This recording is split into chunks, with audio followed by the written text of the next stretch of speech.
బమ్మెర పోతనామాచ్య విరచిత శ్రీమదాంధ్ర మహాభాగవతం గజేంద్రమోక్షం. జవమును జలమును బలమును వివిధములుగా పోరు కరటి వీరతకు భువిన్ దివి మకర మీన కర్కట నివహములొక్కటన మిత్ర నిలయము పొందెన్. గజరాజు మిక్కిలి చురుకుదనంతో పట్టుదలతో అనేక విధాలుగా మొసలితో యుద్ధం చేస్తున్నాడు. అతని పరాక్రమం చూచి బెదరిపోయి ఆకాశంలోని మకర మీన కర్కాటక రాసులు ఒక్కసారిగా సూర్యమండలంలో దూరాయి. ఆటోపంబున చిమ్ము రొమ్మగల వజ్రాభీల దంతంబులన్ తాటించున్ మెడ చుట్టిపట్టి హరిదోర్దండాభశుండాహతిన్ నీటన్ మాటి మాటికిన్ దిగువగా నీరాటమున్ నీటి పోరాటన్ నోటమిపాటు చూపుట కరణ్యాటంబు వాచాటమై. గజేంద్రుడు నీటిలోకి మాటిమాటికి లాగుతున్న మొసలిని నీటి పోరాటంలో ఓడించాలని గగ్గోలు చేశాడు. దానిని వేగంగా వజ్రాయుధం లాంటి తన భయంకరమైన దంతాగ్రాలతో దాని రొమ్ము పగిలేలా చిమ్మి పొడిచాడు.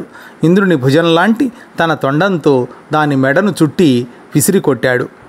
అప్పుడు మకరితోడ పోరు మాతంగ విభుని ఒక్కరునిడించిపోవ కాళ్ళురాక కోరి చూచుచుండే కుంజరీయూధంబు మగలు తగులుగారే మగువలకును.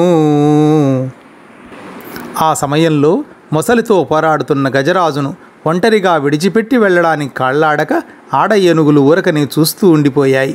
ఆలుమగలకు మధ్య ఉండే బంధం విడరానిది కదా.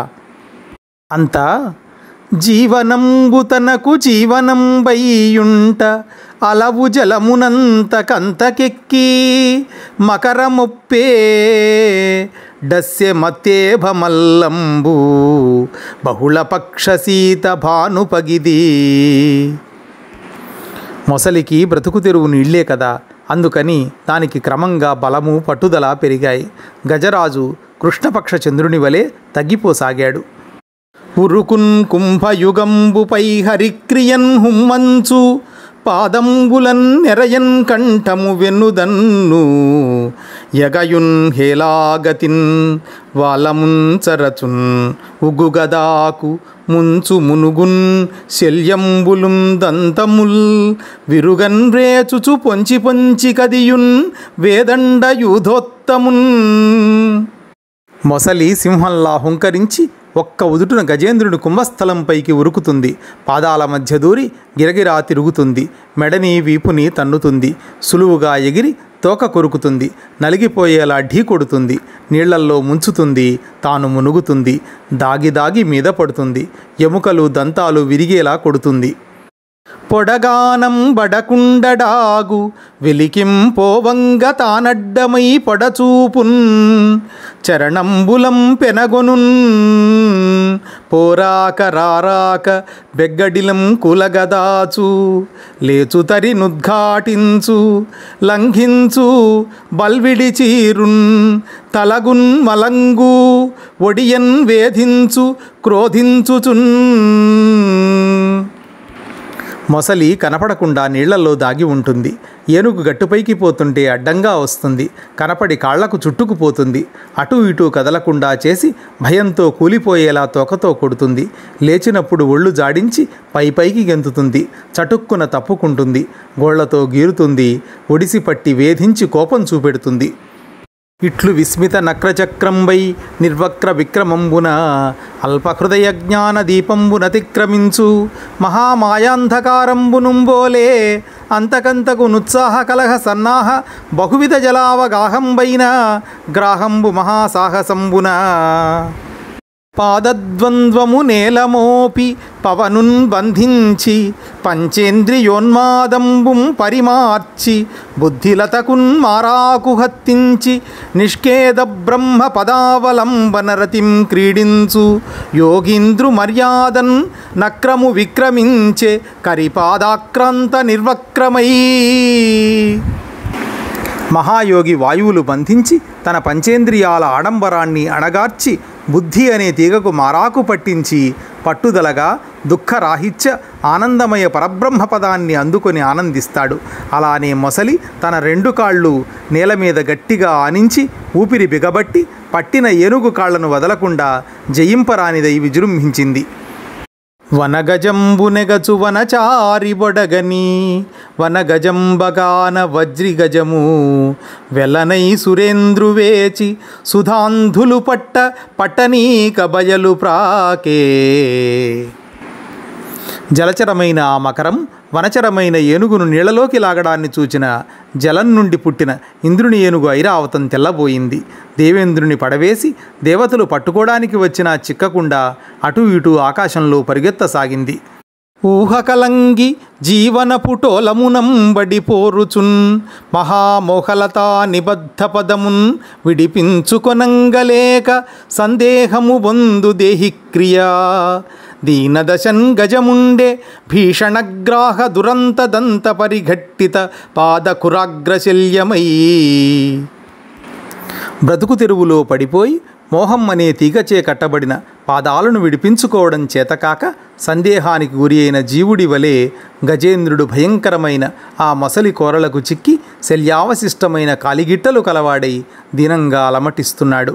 ఈ విధంబున అలయక సొలయక వేసట నొలయక కరిమకరితోడనుద్దండత రాత్రులు సంధ్యలు దివసంబులు సలిపెన్ పోరొక్క 1000 సంవత్సరముల్. ఇలా గజరాజు రాత్రులు పవళ్ళు సంధ్యలు ఎడతెగకుండా 1000 సంవత్సరాల పాటు అలసిపోకుండా సోలిపోకుండా విసిగిపోకుండా తీవ్రంగా మొసలితో యుద్ధం సాగించాడు.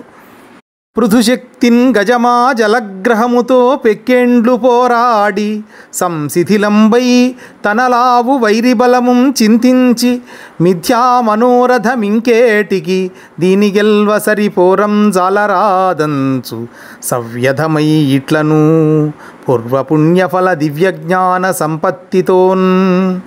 గజరాజు గొప్ప బలంతో అనేక సంవత్సరాలు యుద్ధం చేసి చివరకు చితికిపోయాడు. తన సత్తువ శత్రువు బలం సరిపోల్చుకుని ఆలోచించుకున్నాడు. అనవసర ప్రయత్నాలు నాకు ఎందుకు, దీనిని జయించడం సరిసమంగా పోరాడడం నాకు రెండూ సాధ్యం కాదు అని దుఃఖించాడు. పూర్వజన్మల పుణ్యఫలం వలన కలిగిన మేలైన జ్ఞానం వల్ల అతడు ఈ విధంగా అనుకోసాగాడు. ఏ రూపంబున దీని గెల్తూ ఇక మీ దేవేల్పు చింతింతు ఎవ్వారించీరుదు ఎవ్వరడ్డము ఇక ఇవ్వారి ప్రచారోత్తమున్ వారింపంతగువారలెవ్వరు అఖిల వ్యాపార పారాయణుల్లేరే మృక్యద దిక్కుమాలిన మొరాలింపం ప్రపుణ్యాత్మకుల్. ఈ మొసలిని ఏ విధంగా జయించగలను? ఇకపై నేను ఏ దేవుణ్ణి ప్రార్థించను, ఎవరిని పిలవాలి, నన్ను ఎవరు రక్షిస్తారు? సర్వసమర్థులై నా వంటి దిక్కులేని వారిని రక్షించే వారికి నమస్కరిస్తాను. నానానేక పయూధముల్ వనములోనన్ పెద్ద కాలంబు సన్మానింపన్ 1,00,00,000 కరిణీనాథుండనయ్యుండి మద్దానంబః పరిపుష్ట చందన లతాంతఛాయలందుండలేక ఈ నీరాశ నిటేల వచ్చితి భయం బెట్లో కదే ఈశ్వరా. చాలా కాలం నుంచి అడవిలో ఎన్నో ఏనుగు గుంపుల గౌరవాన్ని పొందుతూ ఉన్నాను. 10 లక్షల కోట్ల ఆడ ఏనుగులకు నాథుడుగా ఉన్నాను. నా దాన జలధారలతో బలంగా పెరిగిన మంచి గంధపు చెట్ల నీడలలో సుఖంగా ఉండకుండా నీటి మీద ఆశతో ఇక్కడికి ఎందుకు వచ్చాను? భగవంతుడా, చాలా భయం వేస్తోంది. ఎలాగో ఏమిటో. ఎవ్వని చేజనించు జగమెవ్వని లోపల నుండు లీనమై ఎవ్వని ఎందుడిందు పరమేశ్వరుడెవ్వడు మూల కారణంబెవ్వడు అనాది మధ్యలయుడెవ్వడు సర్వము తానయైన వాడెవ్వడు వానినాత్మభౌ ఈశ్వరునే శరణంబు వేడెదన్. ఒక పరి జగములు వెలినిడి ఒక పరి లోపలికి గొనుచు ఉభయము తానై సకలార్థ సాక్షియగు అయ్యకలంకుని ఆత్మమూలు అర్థిదలంతున్. ఒకసారి లోకాలను సృష్టి చేసి ఇంకొకసారి తనలో చేర్చుకుంటూ ఆ లోకాలు రెండూ తానే అయి అన్ని విషయాలను ఆలోకిస్తూ ఆత్మలకు ఆత్మయైన ఆ పరమాత్ముని ఆసక్తితో ధ్యానం చేస్తాను.